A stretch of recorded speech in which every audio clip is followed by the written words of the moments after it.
Hello everybody and welcome back to Lace's Dungeon. Today is going to be a long 6-month journey that will be put into multiple parts. Today's part is about OP's poor character Sharky. TLDR, 6 months of bullcrap in one post. So this one is going to be long and it requires a little backstory, but this is by far one of the worst experiences I've had so far as someone that desperately wants to get into TTRPGs. I've been playing with this group, both as a player and as a DM, on and off since around 2014 or so. We all went to college together, and it was something we originally did for craps and giggles. The version of D&D we played was so bare bones and loose with the rules that it was essentially roll a d20, say what happens based on the number. 20s makes the action super effective, 1s make it backfire horribly. Your character sheet was largely there to keep track of whatever madness was happening, rather than crunch numbers. The rules were easy to follow when you were drunk, so it led to many great evenings. The shared lore of our various campaigns was this utterly ridiculous thing called the Burnt Toast Universe, originally named after a typo. Essentially, all of fiction was connected by this vast network of tunnels and hubs known as the Burnt Toastium, and our characters were a shameless knockoff of the Avengers, sent to various fictional worlds to fix problems that arose in their settings. Essentially, it was an excuse to have a Fallout or Skyrim or GTA campaign all linked together without having to put much effort into it. Like the rules for combat, it existed purely for its function, and it got the job done. The campaigns themselves typically devolved into gratuitous mutilations, pulling off ridiculously improbable strategies and stunts, and consequence-free actions. As some of you may already know, 2014 was 7 years ago. We all left college around 2017, and by that point we'd all grown tired of the format, or at least I had. We attempted a few times in the years since to have reunion sessions, but none of them really went anywhere, or we got too drunk or tired to continue past the first 2 hours. In the March of this year, I was contacted out of the blue to join a Discord server they'd set up, with a twist. They were now interested in playing actual D&D. This was my first time playing an actual TTRPG. 5e was chosen because it was the easiest to learn. If I had have known what I currently know about TTRPGs, I should have seen this as the first of many red flags. Part the first. The Ballad of Shark and Sharky Tenpenny, the rogue who did literally nothing wrong. Before we continue, I shall now name our delightful cast of characters according to their first player characters. Guts, whose list of passions include competitive shooters and speedrunning, 2 things that you'd think would run counter to TTRPGs in their slower, more methodical pace, and who plays their characters exactly as you would expect them to. A murder hobo that rushes into every single dungeon, house, or location head first, worries about the consequences later, even if those consequences are death, but we'll get to that, and only seems to be interested in the part where he gets to roll the dice and make the big numbers flash up in D&D Beyond. Binky, someone with prior experience playing 5e, who consistently plays neutral characters who are in reality straight up evil. Has a habit of hoarding gold for the nefarious purpose of not spending it, refuses to share any resources with other players, often to their detriment, and also seems to relish in combat, even when playing crafty, sneaky characters. Alusha, Guts' in real life partner, who often plays a good guy, but lacks any ability to tell the other party members no, when they are actively ruining the pacing of the campaign, even when their characters should be protesting their current actions, and as such, often sits there in silence until it's combat and they're forced to do something.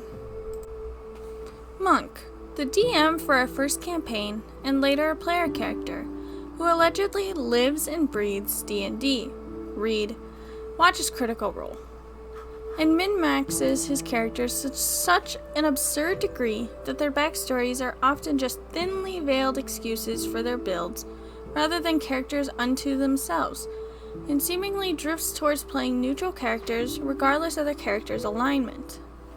General flaws of the group include a lack of communication between party members, a lack of situational awareness, a passionate hatred for following the main story in favor of crapping around in the setting or finding some way to cheese their way past an objective, and messing around with PCs and NPCs to the point of either killing them or forcing them into situations where they die. This last one is very crucial to the story moving forward. Our first campaign was a slightly homebrewed version of Curse of Strahd, in which I was playing a neutral good halfling rogue called Sharkin Tenpenny. The others played in order of importance. Guts? No, literally guts, as in from Berserk. Neutral evil human barbarian, Path of the Berserker. Uses a big sword, hates cultists, simple as Binky the Punished. Supposedly a beloved character of Binky's since the early days. Originally wanted to be in a wheelchair, until Monk reminded him that there are actual rules in 5e for wheelchair-bound heroes. True neutral half-orc fighter, gunslinger. The only reason why he's a half-orc is because he didn't have the right sourcebook to pick Goblin as a playable race on D&D Beyond, as tradition states that every Binky is a goblin. Elucia de Ludima, I don't know what that means. On a quest for knowledge and greater power, after running away from her hometown, the only character to actually stick to their long-term goals, and obsessively searches for libraries and other places of learning in every town they come across. Lawful, neutral, half-elf druid, circle of the land, mountain. The first couple of sessions went about as well as you'd expect. Guts tried speedrunning through a haunted house and got possessed. Binky followed suit after attempting to loot the place. My character ran away from a possessed suit of armor instead of fighting it because he's not built for combat and has literally never seen anything like that in his life before, which Guts and Binky chastised me for doing. We eventually cleared the place after finding a sentient meat puddle surrounded by cultists and kicking its butt, and rushed out of the building before it collapsed on us. And by the end of it, the party had grown to despise Sharky for being a coward who was only going to slow them down, despite the fact that he'd gone through an entire character arc within the house, learned to conquer his fear, and a sneak attacked a meat puddle into Lardens along with the rest of them. What may have also pissed them off was the fact that Sharky had been occasionally rolling sleight of hand checks in secret to steal items they had been hoarding for themselves. I know. Players stealing from other players is a big no-no, but hear me out. Sharky was the only good character in the party. Everyone else was either neutral or evil, and I made that abundantly clear from the first conversations together. His backstory was that he was stealing valuables on behalf of the church that helped him turn away from a life of crime, and would donate every piece of gold he made back to the church the moment he made out of Barovia. The other characters knew this backstory, because of our very first session was sitting around a campfire and introducing themselves. The other characters blatantly ignored this and instead accused me of being the worst kind of player.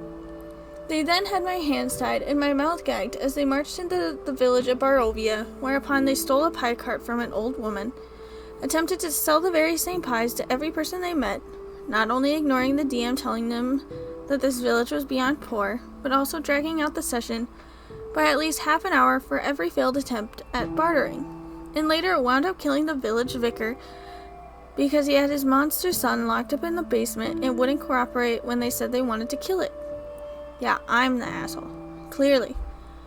It was during one of the many failed pie sales pitches in the one and only shop in the village, where I was untied by Binky and told to steal some of their inventory from the back. Now the entire party were holed up in this one shop because the idea of traveling separately or going out to do your own things is apparently hearsay to these people, and they've had very clearly demonstrated their lack of empathy towards anybody who minorly inconvenienced them, so I hatched a plan.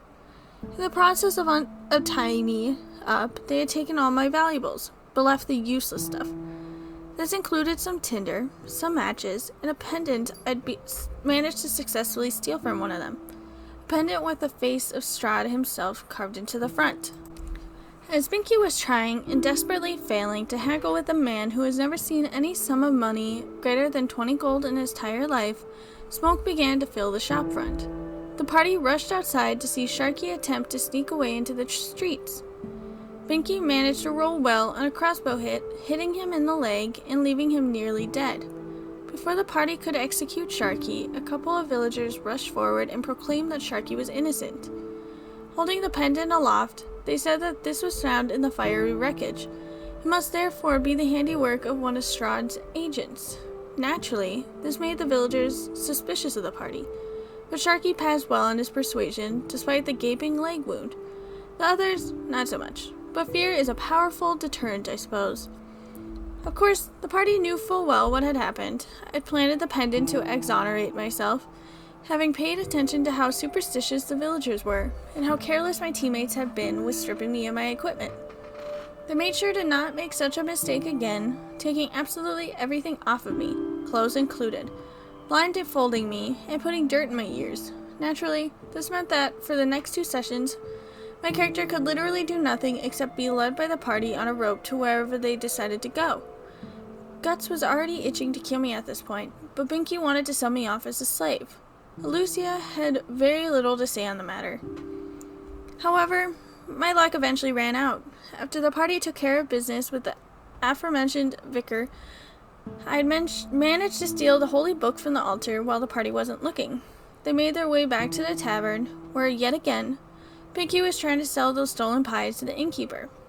At this point, several villagers have taken notice of the fact that typically those pies are sold by the old woman who lives at the edge of the village, who I generally can't remember at this point if they either killed her, beat her up, or just took it without being stopped.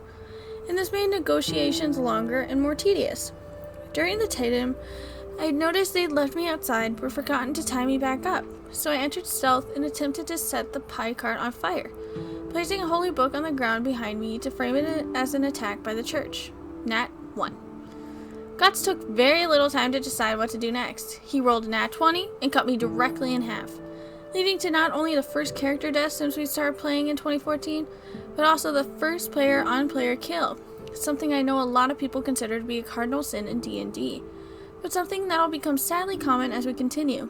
I complained to Monk, the DM, who agreed that the entire thing was bullcrap, and we put our heads together to figure out a workaround.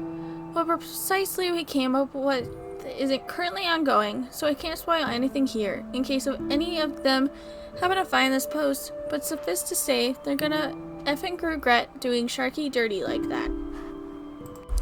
They totally ignored the whole curse of Strahd, and had probably made life for the DM a living nightmare. They sound like the murder hobos I read and listen to, and like a lot of RPG horror stories, especially ones read on YouTube. I can't for sure say that Sharky wasn't at all not at fault here, because it does seem a little bit weird how he kept stealing from them and then, was trying to make them the clear targets of the town. But I guess I do kind of understand, because the others were all evil and they were definitely making life a living hell, especially when they tied him up and dragged him behind them, making him follow them. That was a bit wrong.